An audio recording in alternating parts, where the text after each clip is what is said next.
Well, hey y'all, welcome to the Gramstead. It's been a minute since I've made a video, but I came out into the garden this morning because I knew I had tomatoes to prune. We had an awesome rain yesterday and last night. It's really the first really good rain that we've had this season. So I knew it was going to be beautiful out here in the garden this morning. So I wanted to take y'all along. I've got tomatoes to prune and I've actually already harvested a few things. So let's take a walk around the garden and you can see what it looks like. You can already see I picked a small little thing of green beans. Those are just starting to come in. My cucumbers have been putting off some amazing muncher cucumbers. I'm picking probably 5 a day.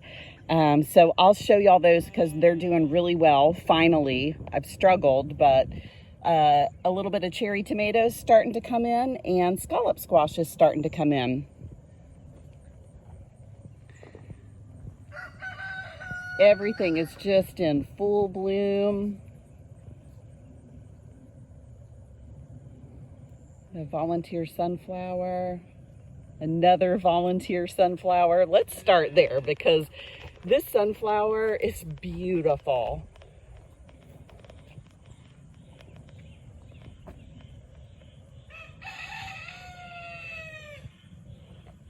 And this just volunteered right here. So pretty. See if there's any bees on it. There's one.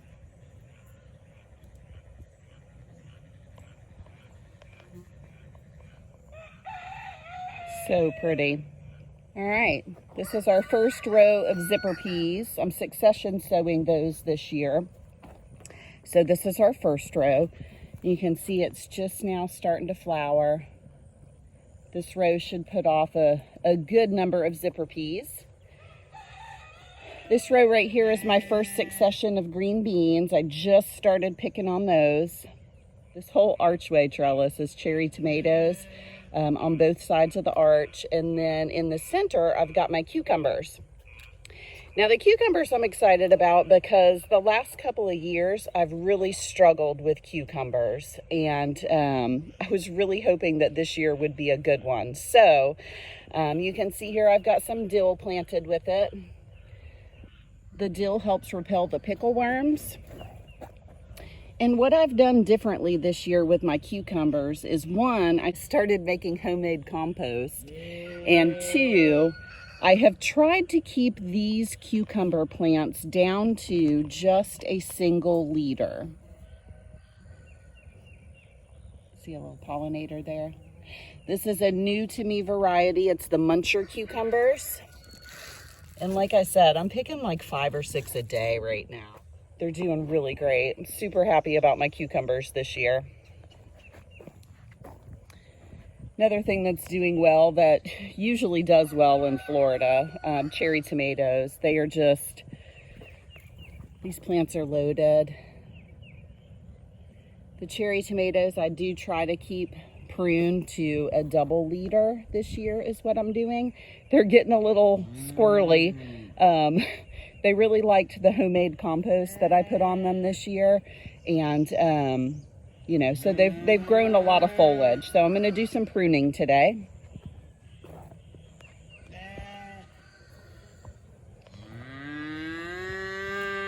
Cherry tomatoes on this side as well.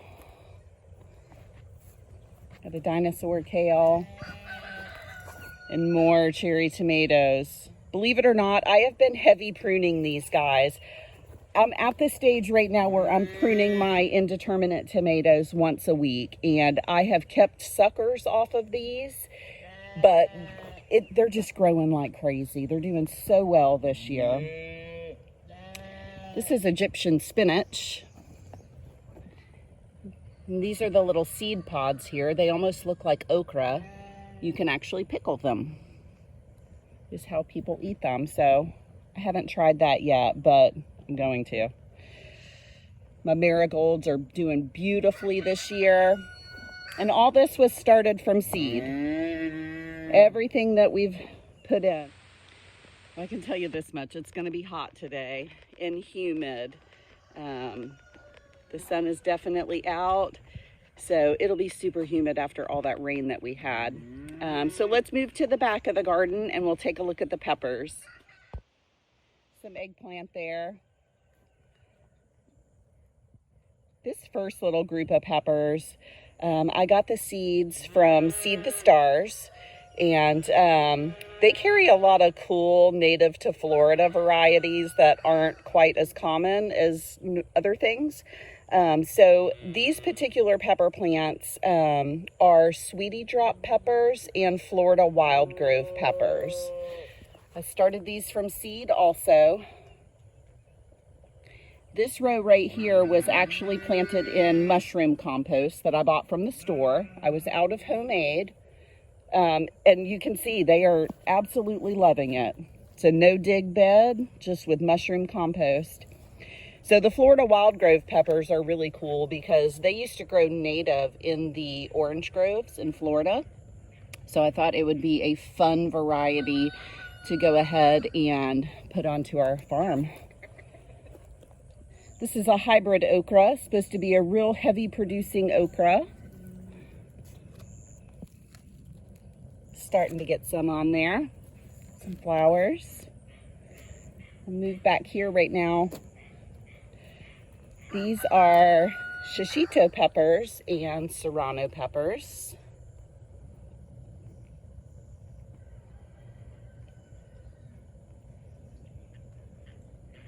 And my first succession of sweet potatoes. Have a little mini, almost three sisters patch. We'll call it a two sister. Those are Seminole pumpkins at the bottom and sunflowers. Probably do a second succession. I could probably do that now of Seminole pumpkins right here. And I want to do the Seminole pumpkins right here because you can see it's grass over there in pasture. So this section of my garden gets really, really, really grassy. And you can also see on this side I have nice mulch to help with that. My boys did that for me for Mother's Day, but we ran out of mulch. So I want to put Seminole pumpkins here because those vines give you really, really, really great ground cover. So they are an excellent choice for an area that might be a little more weedy and you want some coverage. So these are pretty young plants. By the end of the season, all of this ground will be covered in vine. The goji berries, they're just doing okay. They had a tomato hornworm on them. That's why this one looks so bare compared to that one. And this here is my second succession of zipper peas. And my second succession of sweet potatoes. Different variety. I don't remember what they were called. I've got it written down though. This row right here, it looks pretty empty, but that's my second succession of green beans. And my little blueberries. I think right here around the blueberries, what I had initially done was pine bark mulch. So I think instead of going with this gold mulch, I'm going to do the pine bark to help keep the acidity around those blueberries. And this is my indeterminate tomato patch. I've got a lot of other things planted in there too. Some bok choy, some collard greens, marigolds, sunflowers, and another row of peppers.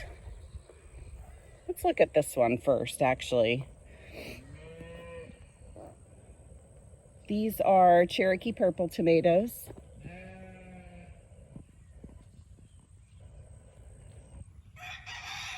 I did the lean and lower method this year for trellising my tomatoes. Each tomato leader is on this hook. They were super cheap. I got them for about $1 a piece on Amazon. They come with a string on them. And so you just bury that string with your tomato plant and keep it down to either a single or a double leader, depending upon how many strings you have. And those tomato plants just climb right up They just twist right around it, nice and easy. This has held up great in some crazy Florida weather. We get a lot of wind right here where we are, and this string trellising system works really well. I love this, y'all. I'm gonna probably trellis my tomatoes like this from now on.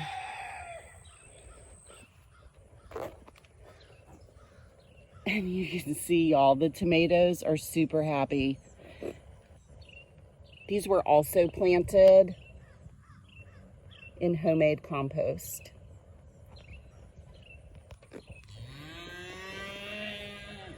Over here, I've got, gosh, what were these?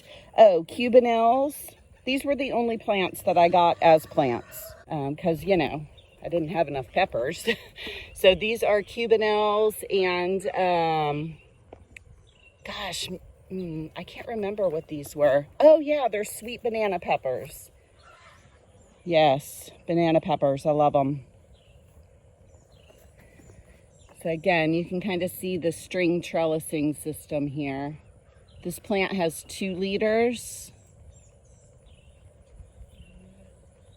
Each leader has a string.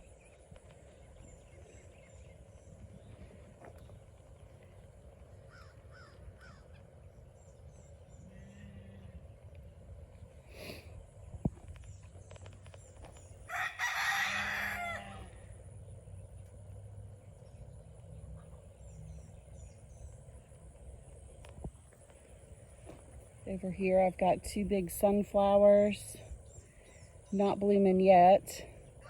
In the middle is yard-long beans, so I need to, or no, those might be speckled peas, one of the 2. But either way, I've got to get a trellis up for those beans because they are climbers.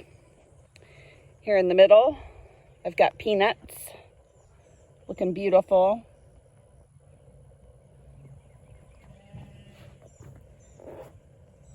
Volunteer tomato.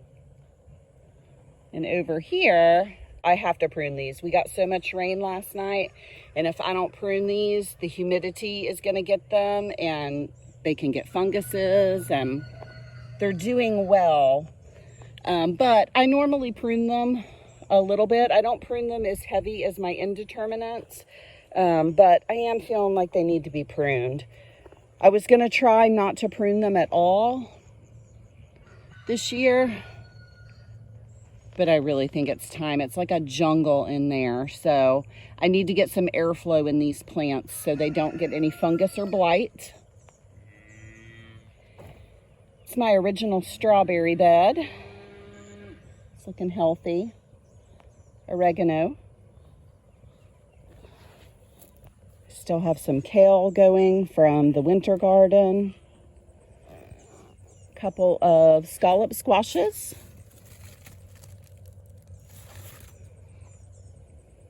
And this is my second succession of cucumbers. Doing very well.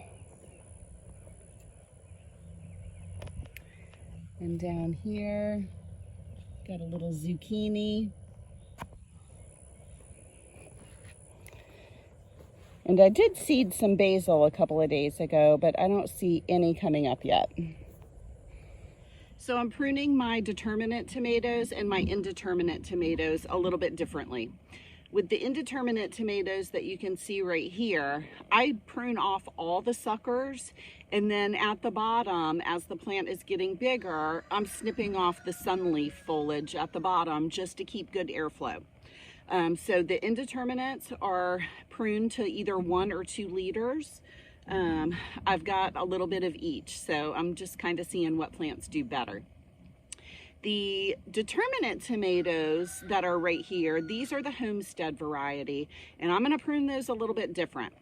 Since they are a determinate tomato, there's already a determined set number of fruit.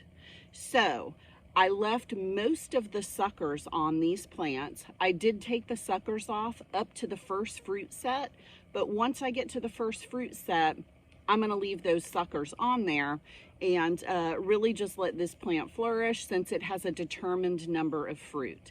The indeterminate tomatoes, they have an indeterminate number of fruits. So in other words, as long as the weather is right and your plant stays healthy, those plants will just keep growing and growing and putting off tomatoes for quite a while if you can keep them going and keep them trellised. With the indeterminate tomatoes, you usually only get like a handful of tomatoes at a time, or 1 or 2 at a time.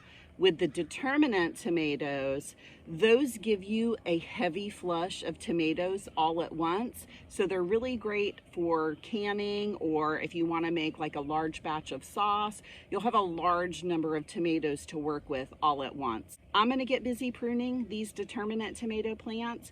What I'm going to do is just go in and trim off some of the sunleaf foliage. There's plenty of sunleaf foliage in here, but if I get rid of some of that foliage that I know that's not going to produce a tomato, it'll make more room for everything else and get some good airflow in there to make sure these plants stay healthy, because they look really good right now. I'm really hopeful about this crop of tomatoes, so let's get pruning.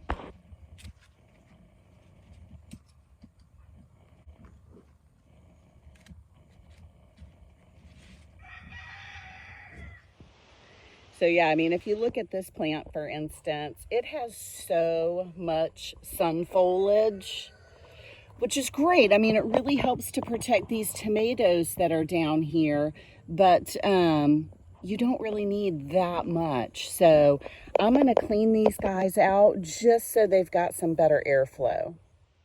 Much better. Can actually see into this tomato plant now. Still has plenty of foliage on it to give it coverage for sun scald. But this will be much healthier for these tomato plants in the Florida humidity, in the Florida rain.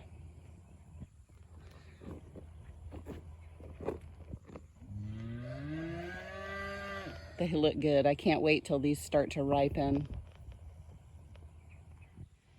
Another super cool volunteer sunflower. This one unfortunately came up in my walkway, but it's beautiful.